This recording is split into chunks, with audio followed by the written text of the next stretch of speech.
दोस्तों, युद्ध की नए सिरे से शुरुआत होने जा रही है, ऐसे संकेत मिलने शुरू हो चुके हैं। ईरान और इजराइल के बीच में भले ही सीज फायर हो गया हो, लेकिन लगातार कुछ ऐसे संकेत मिल रहे हैं जिससे यह बात साबित हो रही है कि इजराइल और अमेरिका मिलकर के कभी भी ईरान पर हमला कर सकते हैं और ईरान भी अब इसके लिए एकदम तैयार हो चुका है। बीते दिन मैंने आपको किस तरीके से बताया था, दिखाया था कि इजरायली एयरपोर्ट पर, बेन गुरियन एयरपोर्ट पर किस तरीके से वहां पर अमेरिकी जो कार्गोज हैं, जो मिलिट्री के जो कार्गो हैं वहां पर पहुंचे थे और वहां पर युद्धक सामान, आप कह सकते हैं कि तमाम सारे ऐसे चीजों को वहां पर पहुंचाया गया। बड़ी एक्टिविटी देखी गई थी। कुछ और नए अपडेट सामने आए हैं जिससे सीधे तौर पर यह पता चल रहा है कि बहुत जल्दी कुछ बड़ा होने जा रहा है। दोस्तों, आज के इस वीडियो में मैं आपको बताने जा रहा हूं कि किस तरीके से सबसे पहले जो खबर नंबर एक जो मैं आपको बताने जा रहा हूं वो ये कि गजा का बदला यमन ने किस तरीके से इजराइलियों से लिया है। ऐसा मिसाइल, ऐसे बम मारे हैं कि इजराइल जो है एकदम सहम गया है। वो तस्वीरें आपको दिखाऊंगा और साथ में आपको बताऊंगा कि कैसे गजा पर इजराइल ने अटैक किया और उस अटैक में क्या कुछ हुआ, कहां अटैक किया, क्या तस्वीरें सामने आई, वो तमाम सारी खबरें मैं आपको दिखाने और बताने की कोशिश करूंगा। इसके अलावा और क्या जियोपॉलिटिकल डेवलपमेंट्स हैं ईरान और इजराइल के कॉन्टेक्स्ट में, रशिया क्या कर रहा है, रशिया और अमेरिका के साथ कुछ होने जा रहा है क्या, वो भी सुगबुगाहट चल रही, तमाम सारी ऐसी खबरें चल रही हैं। इसके अलावा ईरान क्या तैयारी कर रहा है, ईरान की तैयारियों की खबरें आपको दिखाऊंगा। कौन कौन से नए वॉर वेपन वो इकट्ठे कर रहा है, वो तस्वीरें भी, वो खबरें भी सामने आई हैं। इसके अलावा क्या कुछ एक्शंस लिए हैं ईरान ने, तमाम सारी ऐसी खबरें, सब कुछ आपको बताने जा रहा हूं। लेकिन सबसे पहले यूक्रेन और रशिया की बात करेंगे। सबसे पहले ये तस्वीर दोस्तों देखिए कि किस तरीके से यहां पर एक हमला किया गया है। ये पश्चिमी यूक्रेन के ज़्वाहिटोमिर में जो हमला हुआ है, ये जो धुआं उठता हुआ आप देख रहे हैं। दरअसल स्थानीय मीडिया के मुताबिक ये बताया गया कि रूस के हमले के बाद यूक्रेन का एक गैस स्टेशन जो है उसमें भीषण आग लग गई है। ये वहां की तस्वीरें हैं। आप इस साफ तौर पर अपनी स्क्रीन पर ये तस्वीरें देख पा रहे होंगे कि किस तरीके से भयंकर और बहुत भयानक आग लगी हुई है दोस्तों। इसके अलावा एक और तस्वीर मैं आपको दिखाता हूं। ये तस्वीर देखिए जिसमें रशिया ने ये दावा किया है एक रिपोर्ट में कि उसने पूरा का पूरा एक तरीके से 17,000 यूक्रेनियन ट्रूप्स को जून महीने में मारा है। उसने ये दावा किया कि 17,000 यूक्रेनियन जो ट्रूप्स हैं, जो सैनिक हैं, जो जवान हैं, उसको रशिया ने मारा है। और उसने ये कहा है लेहमनस्क पर, जो वहाँ का एक शहर है, उस पर पूरा का पूरा कब्जा कर लिया है रशिया ने। तो ये खबर मुझे लगा ये बड़ी खबर थी, इसलिए आपको ये दिखानी चाहिए। तो इस तस्वीर में आप साफ तौर पर देख सकते हैं, ये वर्ल्ड वॉर 3 नाम का ट्विटर हैंडल है, उसने ये तस्वीर बाकायदा जारी की है दोस्तों।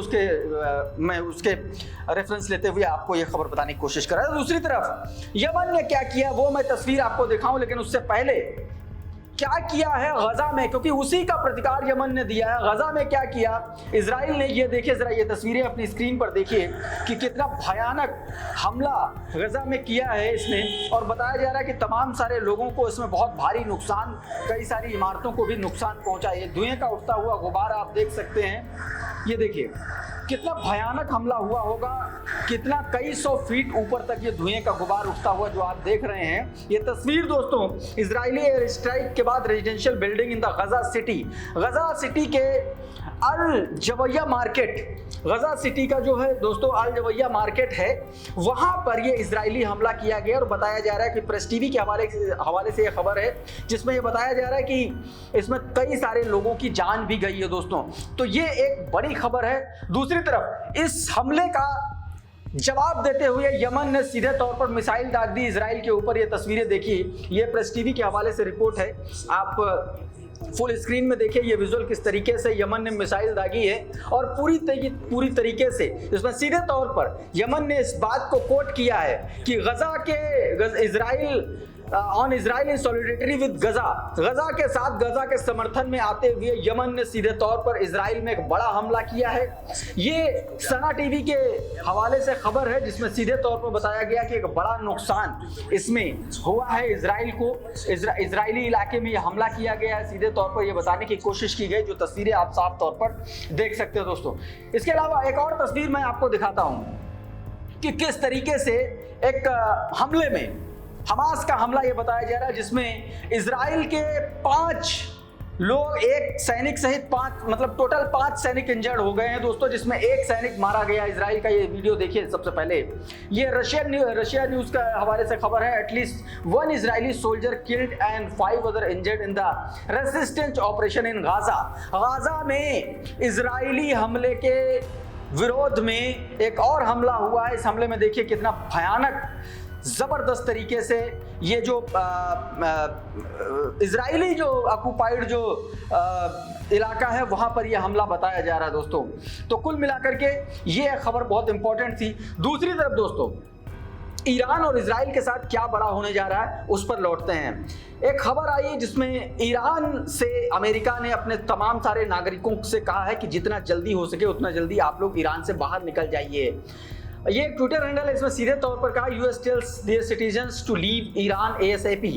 जितना जल्दी हो सके उतनी जल्दी आप लोग ईरान छोड़ दें। The US is urging all citizens to leave Iran now following a partial reopening of Iran air space. सीधे तौर पर कह दिया है ईरानियन एयर स्पेस के रीओपन होते ही ये कहा है कि जितनी जल्दी हो सके उतनी जल्दी आप लोग ईरान छोड़ दीजिए। यानी कि कई तरीके के संकेत सामने आ रहे हैं कि भैया कभी भी ईरान पर हमला हो सकता है। ईरान भी उसके लिए तैयार है। उसकी तस्दीक देखिए, ये जो प्रेस टीवी के हवाले से ये खबर है, उसकी वेबसाइट की खबर है, Iran missile might nullified Iron Dome. सीधे तौर पर कहा गया है इजराइल का जो आयरन डोम था उसको ईरानी मिसाइलों ने एक तरीके से नलिफाई कर दिया, एकदम शून्य कर दिया, नगण्य कर दिया, एकदम बर्बाद कर दिया, कुछ चल ही नहीं पाया। ये का कहना है पार्लियामेंट स्पीकर का, जो ईरानियन पार्लियामेंट स्पीकर हैं, उन्होंने ये बयान दिया है। उन्होंने सीधे तौर पर दोस्तों कहा है कि the Chinese regime which had been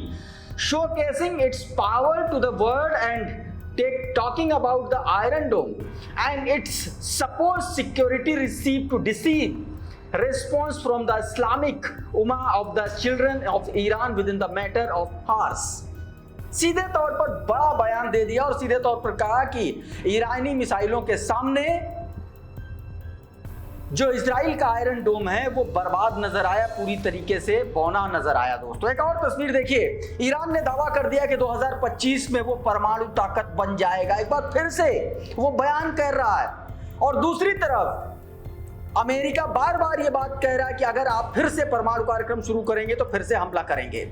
और ताजा खबर ये है कि अमेरिका ने इस बार यह धमकी दे दी है कि अगर ईरान ने फिर से परमाणु कार्यक्रम शुरू किया तो वो बंकर बस्टर बॉम्ब जो है, स्टेल्थ जो उसका प्लेन है और बंकर बस्टर जो बॉम्ब है वो इजराइल को वो दे देगा।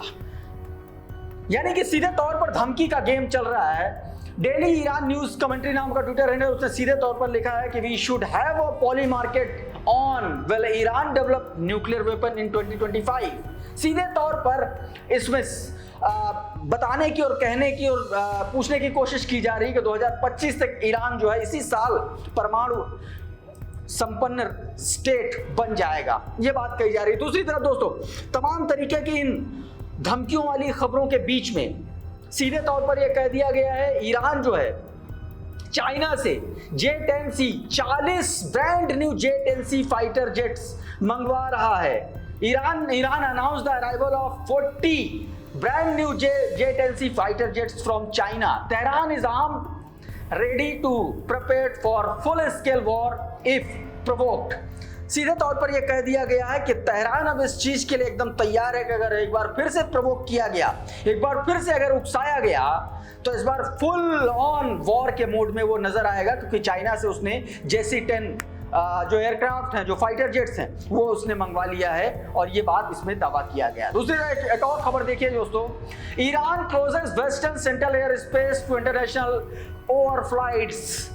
ईरान ने इस बीच दोस्तों सीधे तौर पर अपना पश्चिमी और मध्य का जो एयर स्पेस था, पश्चिम और मध्य का जो एयर स्पेस था ईरान का, उसको बंद करने का आदेश दे दिया गया है। प्रेस टीवी के हवाले से यह खबर है जिसमें सीधे तौर पर यह बताया गया है कि ईरान ने यह कह दिया कि the country's central and western air space was closed again to international overflight, but the eastern half of the country's air space is open to domestic, international and transit flight, said Akwan. सीधे तौर पर उनके जो वहाँ के जो अधिकारी हैं उन्होंने ये बात कह दी है, लेकिन कुछ जो डोमेस्टिक फ्लाइट्स हैं, कुछ जो कनेक्टिंग फ्लाइट्स हैं, उनके लिए ये सेंट्रल का कुछ हिस्सा खुला रहेगा, ये भी बात आगे कही गई है दोस्तों। उधर गजा में क्या कुछ कर रहा है इजराइल, इसकी पोल वहां के एक डॉक्टर ने खोली है, किस तरीके से उसमें बताया। देखिए तस्वीरें देखिए आप साइड में, आप देखते रहिए कि इस इंटरव्यू में क्या कुछ कहा है। एक इंटरव्यू में गजा में जो डॉक्टर हैं उन्होंने अपनी बात करते हुए सीधे तौर पर कहा है कि you can't claim to target Hamas while sniping toddler. सीधे तौर पर कहा गया है कि छोटे छोटे बच्चों को मारने वाले लोग ये बात नहीं कह सकते कि हमास जो है वो शांत हो पहले, क्योंकि वहां पर इजराइल सीधे तौर पर जबरदस्त ज्यादती कर रहा है, बच्चों को मार रहा है, युवाओं को मार रहा है, बेगुनाहों को मार रहा है। इन्होंने सीधे तौर पर कहा कि babies left to the rod in combaters. सीधे तौर पर तमाम सारी ऐसी बातें कहेंगे कि किस तरीके से निशाना बनाया जा रहा बच्चों को, ये बात इसमें इस बात का दावा दोस्तों किया गया है। उधर दोस्तों यूरोपियन यूनियन के उस प्रस्ताव को सीधे तौर पर रिजेक्ट कर दिया गया जिसमें न्यूक्लियर प्रोग्राम को लेकर के नेगोशिएट करने का प्रस्ताव दिया गया था और ईरान ने उसको रिजेक्ट कर दिया। प्रेस टीवी के हवाले से ये हेडलाइन आप देखिए स्क्रीन पर, Iran rejects European Union's call to negotiate termination of nuclear program. Termination of nuclear program को नेगोशिएट करने वाली डील को लेकर के जो एक मंच पर लाने की कोशिश थी ईरान को कि किसी तरीके से उसको धमका करके साथ में ला करके ये काम किया जाए, लेकिन ईरान ने सीधे रिजेक्ट कर दिया कि हम किसी बैठक में हिस्सा नहीं ले रहे, हम कहीं नहीं आ रहे, ये बात कह दी गई दोस्तों। दूसरी तरफ इजराइल और रशिया की एक सीक्रेट मीटिंग होने वाली है, ऐसा दावा किया जा रहा है। करंट रिपोर्ट नाम का ट्विटर हैंडल है, उसने ये दावा किया है, इन तस्वीरों में आप देख सकते हैं। तो दोस्तों बहुत सारे डेवलपमेंट चल रहे हैं, इन डेवलपमेंट्स के बीच में अपने आप में बड़ा सवाल ये है कि आखिर ईरान पर अगर इस बार हमला होता है तो ईरान किस तरीके से रिटेलिएट करेगा, अपने आप में बड़ा सवाल है। इस वीडियो में इतना ही, बहुत बहुत शुक्रिया, बहुत बहुत धन्यवाद। आप जुड़े रहिए आपके अपने चैनल द कॉन्फ्लिक्ट लेंस के साथ। नमस्कार।